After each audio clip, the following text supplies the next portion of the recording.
Oi,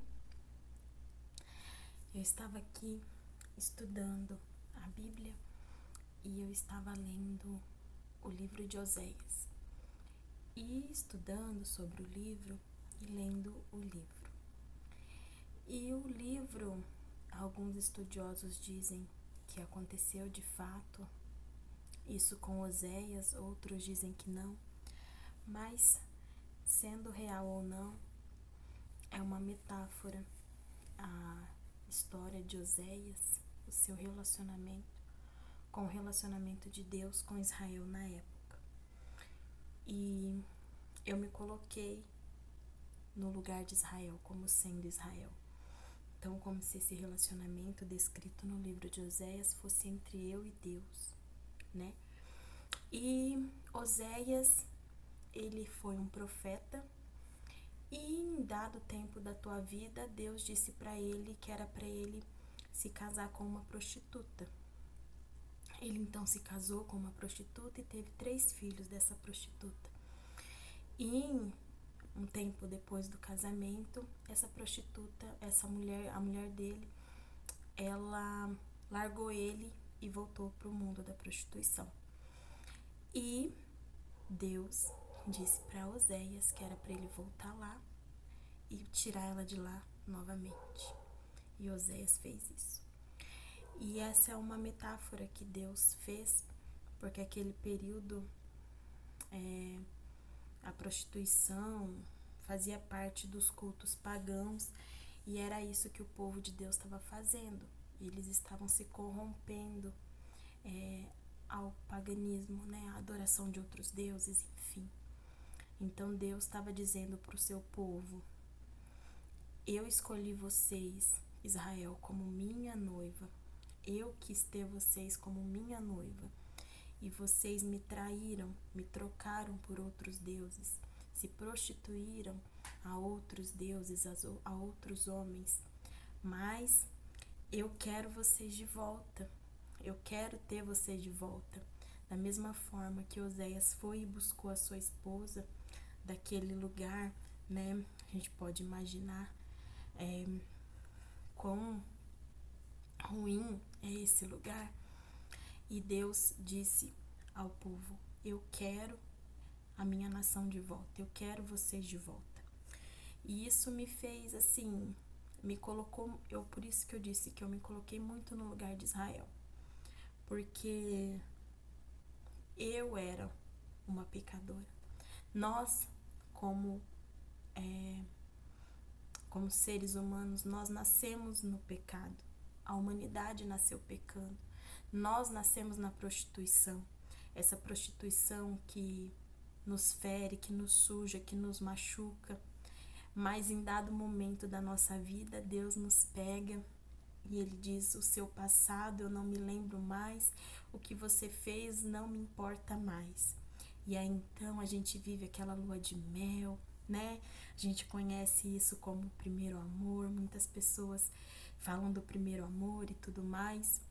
Mas em dado momento da nossa vida, a gente acaba voltando a essa prostituição novamente, né? Os prazeres da carne. Aqui a passagem fala que Israel, ela se achava autossuficiente, que ela achava que os seus guerreiros, seus cavalos, as suas plantações, as suas muitas riquezas eram suficientes, que ela não precisava de Deus. E quantas vezes nós também somos assim?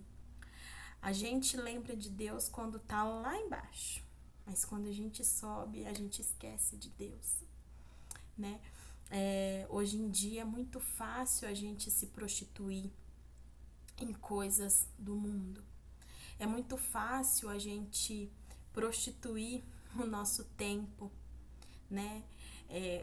O dia tem 24 horas, mas a gente dedica muito mais dessas horas para coisas do mundo, para coisas que são mortais, né?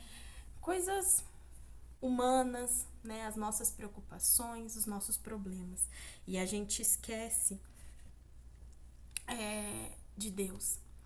E aqui no capítulo 9 fala que o povo de Israel começou a se tornar um povo repugnante.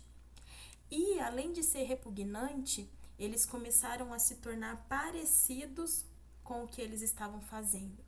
E aí, novamente, eu me coloquei nesse lugar. Será que eu me pareço com Deus? Será que eu reflito Jesus? Ou será que eu estou me parecendo com as coisas do mundo? Né? A gente ama, a gente se torna parecido com as coisas que a gente ama, né? Um casal, a gente fala assim, às vezes a gente encontra um casal e fala, nossa, vocês são tão parecidos que vocês parecem irmãos, né? A fisionomia, até o jeito, mas é porque a gente ama, a gente convive com aquilo, né? Quantas pessoas na adolescência, na infância, ama tanto um personagem, né? Um filme que quer se vestir igual, que quer ficar parecido ali. Assim é a nossa vida. Então também fala sobre os sacerdotes, que em dado tempo Deus iria julgar eles em primeiro lugar, porque eles eram o reflexo das pessoas. E novamente eu me coloquei nesse lugar. Será que tem pessoas que se espelham em mim? Será que tem pessoas que olham para mim e me vê como exemplo? E que exemplo eu tenho passado? E que exemplo eu tenho sido, né? Pode ser dentro de casa, pode ser no nosso trabalho, pode ser no nosso convívio familiar, faculdade, dentro da igreja. A gente sempre tem alguém que se espelha na gente. A gente pode achar que não, mas tem. Sempre tem alguém que olha pra gente e fala, ah, é legal isso que você fez, ah, eu gosto disso e tudo mais, né? Hoje em dia se fala muito influenciador, mas você não precisa ser uma pessoa de milhões de seguidores para influenciar, né? A gente troca dicas, que nem falando do Instagram, a gente troca dicas. Ah, olha isso aqui, que legal, eu comprei isso daqui. Você tá influenciando, você tá fazendo com que pessoas se espelhem em você. Então, isso mexeu muito comigo, muito mesmo, porque Deus, eu fiquei imaginando Oséias indo lá naquele lugar onde a sua mulher se prostituía e foi lá e falou pra ela, olha, eu quero você de volta. Imagina, se ela tava lá porque ela queria, né? A gente parte desse ponto. Então ela não tava lá porque ela foi obrigada, ela não foi vendida como uma prostituta, ela tava lá porque ela quis. Então eu imagino Oséias indo lá e falando, olha, eu te amo, Gomer, eu quero você de volta, eu não ligo se você, talvez ela tivesse alguma doença, né? A gente sabe que é um mundo, imagina, naquela época ainda, possivelmente talvez ela tivesse feridas, doenças, enfim. E Deus faz a mesma coisa com a gente. A mesma coisa. A gente pode estar lá no fundo, no lugar mais sujo, no lugar mais imundo. Ele vai lá e fala, eu te quero de volta. Eu quero você de volta. Não importa se você tá com ferida, se você tá machucado, não importa o que você fez, se você tropeçou de novo, se você disse que ia honrar a aliança que você fez comigo e você desonrou, você descumpriu esse acordo, essa aliança, eu te quero de volta. Então, eu deixo aqui, esse livro de Oséias, lendo ele hoje, mexeu muito comigo. Então, eu deixo aqui para você também, se você quiser ler esse livro, e também para que você, que hoje, talvez, não literalmente, mas você tem se prostituído para o mundo, você tem se entregado para o mundo. Deus, ele te chama e ele fala para você, eu te quero de volta, eu te aceito de volta. E lá no último capítulo, no capítulo 14, tá escrito assim, ó, volte, imagine que Israel é você. Volte, ó Israel, para o Senhor, o seu Deus. Seus pecados causaram a sua queda. Preparem o que vão dizer e voltem ao Senhor. Peçam-lhe, perdoa todos os nossos pecados e por misericórdia recebe-nos para que te ofereçamos o fruto dos nossos lábios. Aí, aqui está dizendo, ó, no versículo 4, eu curarei a infidelidade deles e os amarei de todo o meu coração, pois a minha ira se desviou deles. Então Deus, ele reconhece o seu erro. Ele sabe que você é pecador. Ele já sabe disso. Você não precisa ter vergonha disso. Ele sabe. Oséias sabia que a sua mulher era prostituta. Ele tirou ela da prostituição.